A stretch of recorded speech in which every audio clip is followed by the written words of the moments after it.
Nasib aktris kontroversial Nikita Mirzani dinilai cukup memilukan. Ia di tengah masa penahanannya atas kasus dugaan pemerasan, pengancaman, dan tindak pidana pencucian uang atau TPPU yang dilaporkan oleh Reza Gledis, kini kasus dugaan penganiayaan yang dilaporkan oleh pengacara Rasman Arif Nasution pun telah resmi memasuki tahap penyidikan setelah melewati proses yang cukup panjang. Atas babak baru kasus yang dilaporkan oleh Rasman tersebut, kabar kebebasan Nikita Mirzani pun tampak pupus. Dan Nikita Mirzani justru dinilai akan sulit bebas dari penjara, lantaran dirinya terlibat 2 kasus berat sekaligus.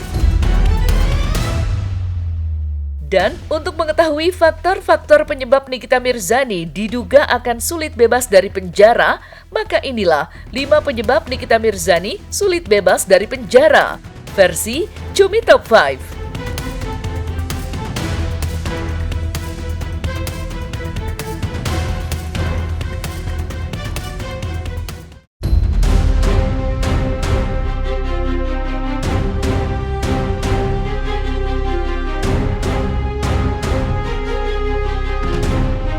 Kasus dugaan penganiayaan yang melibatkan Nikita Mirzani kembali memasuki babak baru. Ya, seperti diketahui, pengacara Rasman Arif Nasution telah melaporkan Nikita Mirzani ke Polres Metro Jakarta Selatan atas kasus dugaan penganiayaan. Dan di tengah masa penahanan Nikita Mirzani atas kasus dugaan pemerasan, pengancaman, dan tindak pidana pencucian uang atau TPPU yang dilaporkan oleh Reza Gledis, kini kasus dugaan penganiayaan yang dilaporkan oleh Rasman pun telah resmi memasuki tahap penyidikan. Ya, tentunya hal tersebut membuat netizen berspekulasi jika Nikita Mirzani akan sulit bebas dari penjara, lantaran dirinya terlibat dalam 2 kasus serius sekaligus. Lantas, seperti apa perkembangan kasus Nikita Mirzani yang dilaporkan oleh Rasman?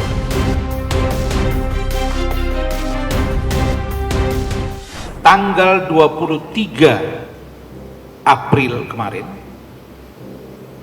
saya mendapat surat di kantor ini, ya Mak ya, di kantor Ranlofom ini, surat pemberitahuan bahwa laporan saya terhadap saudari Nikita Mirzani Mawardi alias Nikita telah naik ke tahap penyidikan. Sekaligus saya diberitahu untuk juga menyiapkan waktu guna dimintai keterangan tambahan pasca naik sidiknya laporan saya tentang dugaan penganiayaan dilakukan oleh saudari Nikita Mirzani yang menyebabkan dahi atau pelipis sebelah kiri mata saya sobek dan mengalami luka dan berdarah. Karena itu saya sudah WA Kapolres pasca saya mendapat surat itu. Saya ucapkan terima kasih. Saya mendapat informasi ada upaya-upaya membarter ini, dibarter laporan saya dengan laporan Nikita, dibarter, dua-dua naik sidik, tersangka terus kami damai. No, coba kalau mau kalian baik-baik, saya akan tempuh dengan baik-baik. Saya akan komunikasi ke banyak pihak. CCTV sudah kita buka, ya Mat ya. Tidak ada di situ yang namanya pengeroyokan. Orang saya dipukul berdarah, bagaimana saya bisa mengeroyok? Lah istri saya didorong. Coba Anda lihat di CCTV itu dan berita-berita itu. Saya di dalam mengurusi seorang loli yang tidak tahu terima kasih.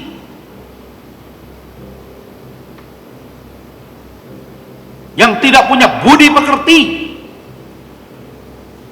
Tidak punya hati. Saya juga tidak tahu ini anak. Kenapa kau cari saya? Loli, saya nggak kenal kau. Kau yang pacaran dengan Fadel. Kau yang lari, tapi kau cari saya. Terakhir, saya berurusan hukum gara-gara kau. Jadi,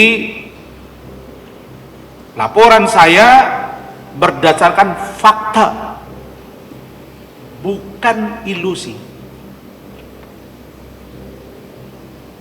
Kalau saya keroyok dia dengan istri saya yang namanya Nikita Mirzani, ya babak belur dia.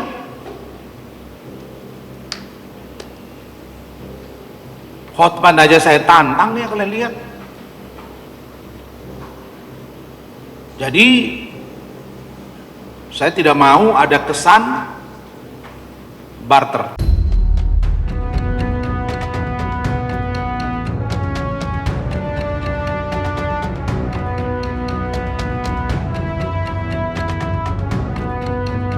Tidak hanya tersandung kasus dugaan penganiayaan yang dilaporkan oleh pengacara Rasman Arif Nasution, Nikita Mirzani juga diketahui kini telah terjerumus dalam laporan Reza Gladys atas kasus dugaan pemerasan, pengancaman, dan tindak pidana pencucian uang atau TPPU.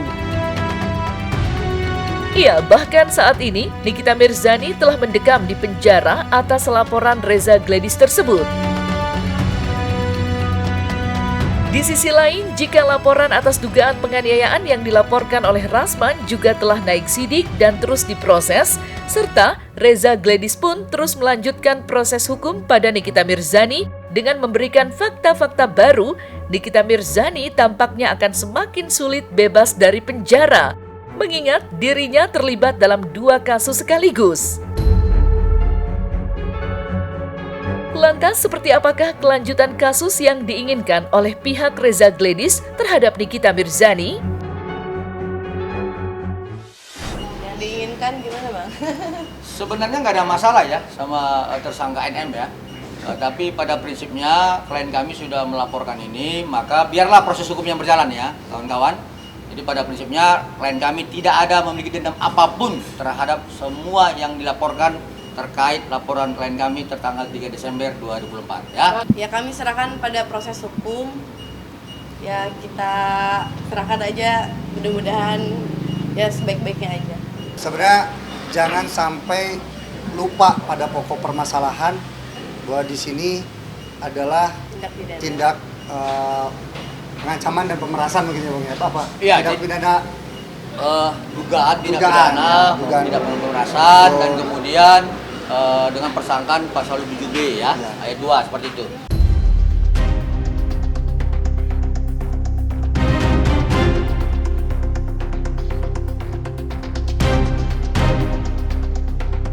Beberapa waktu lalu, anak Nikita Mirzani, Laura, sempat mengajukan penangguhan penahanan untuk ibunya, Nikita Mirzani. Namun sayangnya, permohonan penangguhan penahanan tersebut ditolak.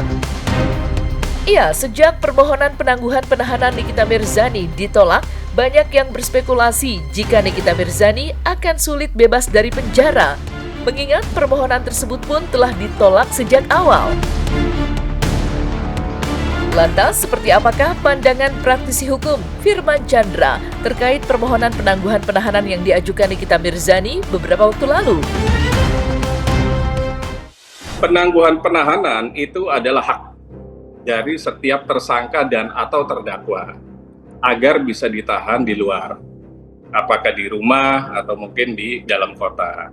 Namun ada syarat formil tuh biasanya yang diminta oleh penyidik, baik penyidik di kepolisian, kejaksaan ataupun KPK. Syarat formil pertama satu adalah dewasa. Karena apa? Dia akan menggantikan bila tersangka tersebut katakanlah misalnya terburuknya kabur. Syarat dewasa itu menurut Undang-Undang Perkawinan kita adalah 19 tahun. Dan menurut hukum perdata kita adalah 21 tahun. Nah, cukup nggak anak tersebut? Iya kan? Pertanyaannya itu. Kedua, kalau sama-sama dewasa, dia siap baik mental ataupun material lainnya akan menggantikan bila tersangka tersebut keluar dan tidak kembali lagi. Karena itu menyangkut nama baik. Jadi lebih baik kuasa hukumnya mencari syarat-syarat formil itu ke siapa yang pas, bukan ke orang yang belum dewasa. Kemudian hal-hal lainnya apa jaminannya. Dan itu informal yang dimaknai sendiri oleh kuasa hukumnya. Karena tidak mungkin hanya badan saja kan yang dijaminkan. Pasti ada jaminan apa berikutnya. Karena ini menyangkut nama baik dari penyidik. Jadi apa yang dijaminkan yang sepadan dengan NM tersebut gitu loh. Nah itu ada hal-hal yang informalnya. Silakan harus ketemu sama penyidik.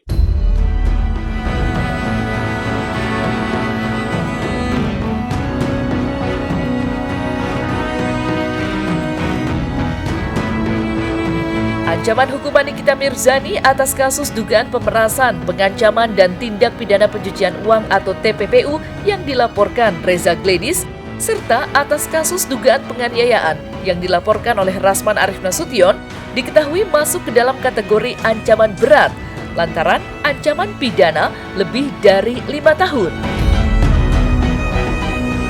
Ya, hal tersebut lantas turut diduga menjadi salah satu penyebab Nikita Mirzani sulit bebas dari penjara nantinya. Lantas, seperti apa pemaparan ancaman hukuman pidana Nikita Mirzani dalam laporan Reza Gledis? Terkait dengan yang pertama, dugaan tindak pidana pengancaman dan pemerasan melalui media elektronik sebagaimana diatur di pasal 27B ayat 2 dan juga pasal 45 ayat 10 Undang-Undang ITE. Kemudian dugaan tindak pidana pemerasan sebagaimana diatur di pasal 368 KUHP dengan ancaman pidana 9 tahun. Untuk pasal yang pertama tadi ancaman pidananya paling lama 6 tahun ya. Kemudian yang selanjutnya adalah dugaan tindak pidana pencucian uang sebagaimana diatur di pasal 3, pasal 4 Undang-Undang Tindak Pidana Pencucian Uang dengan ancaman pidana paling lama 20 tahun penjara.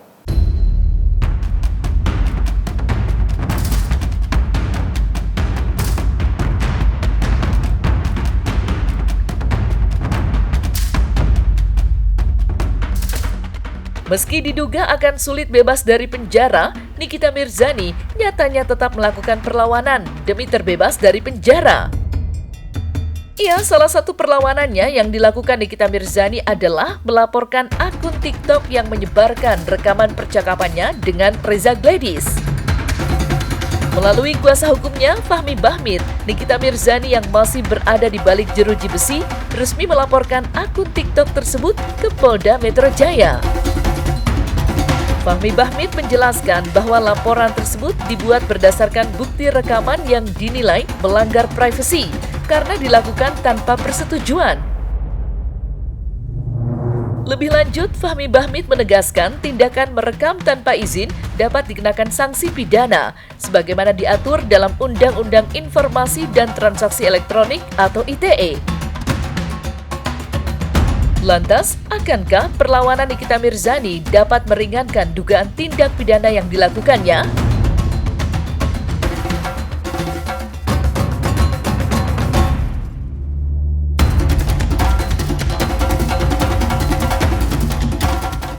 Saya hanya membuat laporan berdasarkan bukti. Jadi bukti itulah, jadi objeknya itu adalah adanya rekaman terhadap seseorang pada saat berkomunikasi tanpa izin daripada orang tersebut. Perekaman itu ada aturan sendiri yang boleh melakukan perekaman. Ya, itu adalah penegak hukum ya. Kalau bukan penegak hukum itu melawan hukum jadinya. Saya tidak akan menjelaskan secara mendetail. Yang jelas objeknya itu adalah di saat ada orang berkomunikasi tanpa izin orang tersebut dilakukan perekaman. Dan itu diposting menjadi informasi diketahui oleh publik. Nah, di dalam proses ini, pada saat proses saya membuat laporan, itu atas permintaan Nikita Mirzani dan dia sendiri yang meminta saya segera membuat laporan, Bang, karena ini harus kita ungkap bahwa ada sebuah proses yang patut diduga. Proses tersebut adanya sebuah perekaman terhadap komunikasi tanpa izin daripada orang yang berbicara. Jadi seperti itu. Ya, banyak yang kita diskusikan sama Nikita, termasuk pasal-pasal yang dalam laporan tersebut itu adalah setelah kita diskusi panjang dengan dia. Selama ini memang kita mencoba untuk melihat saja. Karena bagi saya dari awal saya sudah tahu, tapi di saat ada saatnya Nikita minta, abang saatnya kita lapor polisi. Saya bilang begitu, ini pasalnya bang, dan seterusnya. Jadi seperti itulah kejadiannya. Dan kalau dilihat dan dianalisa dari laporan yang beredar di media sosial tersebut, bahwa klien kami bukan orang yang dilaporkan, karena dalam LP tersebut terlapor masih dalam proses lidik seperti itu. Tapi kalau kemudian dikaitkan dengan laporan yang dibuat di Polda Metro Jaya terkait ya persangkaan pasal 31 dan pasal 32 Undang-Undang Nomor 1 Tahun 2024 tentang perubahan kedua Undang-Undang 11 Tahun 2008 tentang ITE, itu sebenarnya tentang barang siapa yang melakukan intersepsi dan penyadapan ya, barang siapa yang melakukan intersepsi dan penyadapan itu dapat dipidana seperti itu. Pada intinya seperti itu.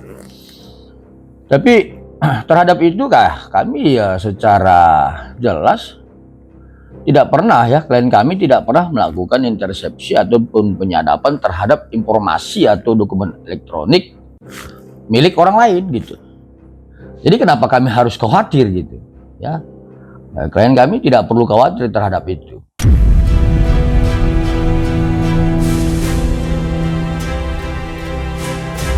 Nah, selesai sudah Cumi Lovers. Jangan lupa untuk like, subscribe, dan juga share channel YouTube Cumi Cumi.